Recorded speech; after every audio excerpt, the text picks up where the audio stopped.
here's Trump with the drunk standing next to him, signing the proclamation changing the Department of Defense to the Department of War.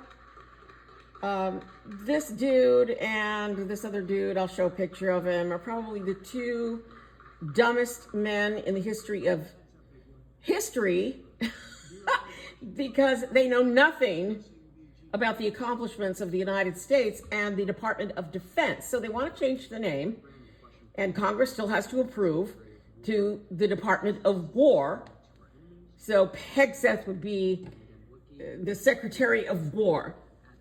But in doing so, in talking about this, they slam our military history and the fact that one of the greatest accomplishments by the Department of Defense of the United States of America and our troops, thank you for your service, was the greatest accomplishment of all, 80 years of avoiding a superpower conflict.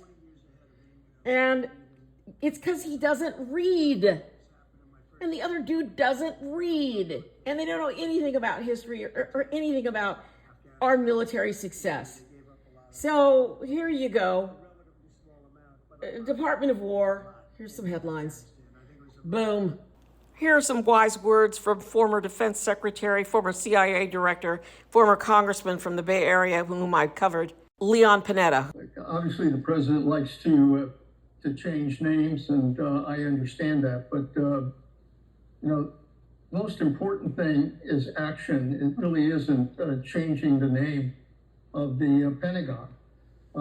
What's necessary is that the president has to pay attention to the investments that have to be made in our defense area in order to make sure that we are the strongest military power on earth. And changing the name is not going to impact on that. His actions will determine whether or not we remain the strongest power on earth. That's where he's got to focus. Love this man.